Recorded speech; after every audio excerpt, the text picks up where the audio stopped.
One of the biggest lessons that I learned from Prince is that obsession is not a dirty word. Obsession is actually an artist's best friend. All obsession really means is passion at the exclusion of everything else. And the only people who won't like you using this word are the ones that are afraid that the exclusion of everything else part includes even them. The only time obsession is unhealthy is when it's directed at things that don't serve you, like when you're obsessed with your phone, or when you're obsessed with someone you've never even talked to. But being obsessed about creating art can only be a benefit to your soul and to the world around you.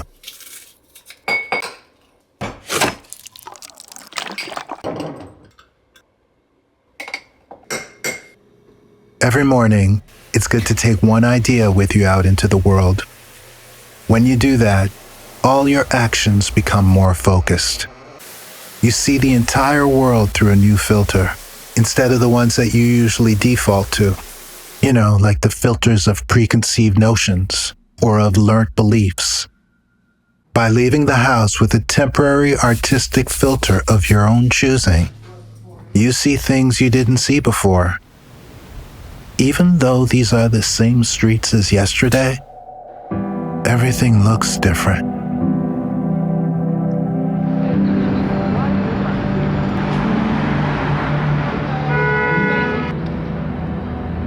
Okay, so I watched this mortician on YouTube.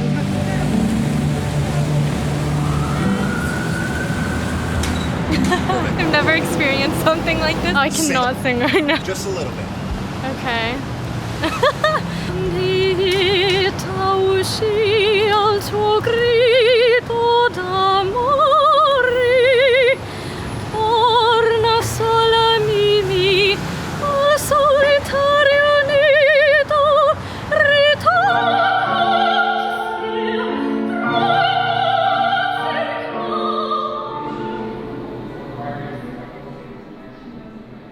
All of my favorite artists have one thing in common. They all embrace randomness as part of the creative process. That's why approaching strangers is such a great practice. You never know what people are going to say. Will they be mean? Will they reject you? Or are you just about to meet your new best friend? Why do you draw? I don't know, it's just something I've done since I was a little kid. And it was just like a coping mechanism for me as I've like kind of traveled through life. To become an artist for the rest of your life is something that's like a large commitment. And if you don't like have it's kind of really, really hard to pay the bills. And I feel like if I have to manufacture the creative process and like force it, I would just not enjoy it as much. This is like a drawing I did of the Virgin Mary. I wanted to play with the imagery of Mary and her like immaculate heart. And then later I did another iteration when I had like another similar dream. And then that's This one right here. yeah. Talk to someone long enough, and they'll eventually reveal what they really care about. Show me today's outfit. This is the shirt I've thrifted. This tie is like a leather tie I actually got from like a sex store. This blazer from my mom.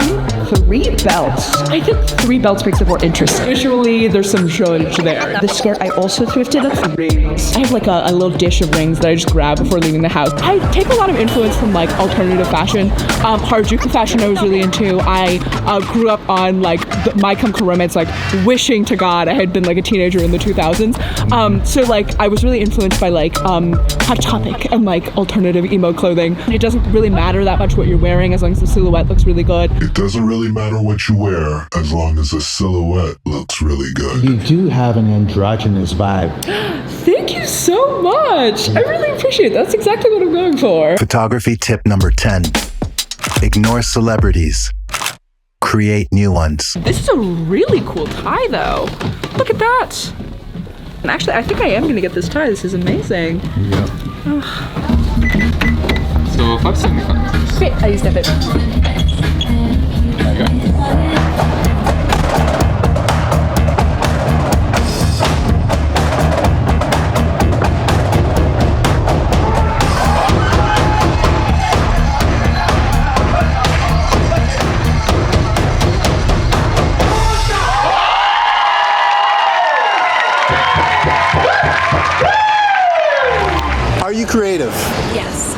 How are you creative?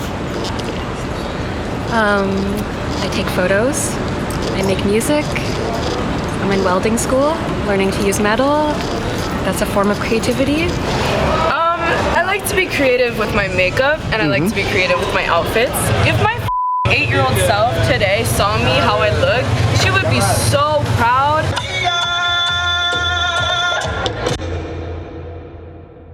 So the first one, you'll get more of a delicate broth. All right. So very, very sensitive infusion. First one we're gonna try here. You get that one? Too many artists only want to talk to strangers when that person is a celebrity or someone that could help their career. But the moment they're in front of someone real, they put their head down and avoid the unknown. I read something online that said when you see somebody reading a book that you've read, the book can recommend you to a person because you initially have something in common with them. When you think of something or think of something creatively, it might not be creativity because the thought stems from a bunch of subconscious teachings you have or limitations you have, ideas you already have of the world, preconceived notions, biases, etc. Like if you're going to draw a straight line, why are you drawing a straight line? Are you drawing a straight line because you're told that all the lines need to be straight? Or are you drawing a straight line because out of the glowingness of your mind you came up with a straight line?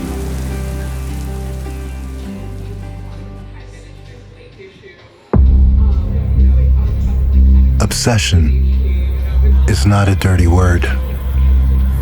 Obsession is necessary if you want to attain mastery. Desire is not enough. Passion is not enough. You need to let one thing take you over completely right now, because that's what it takes. People are going to call you weird. They're going to call you crazy. It's okay. You will see things that they could only dream of. Are you ready for this?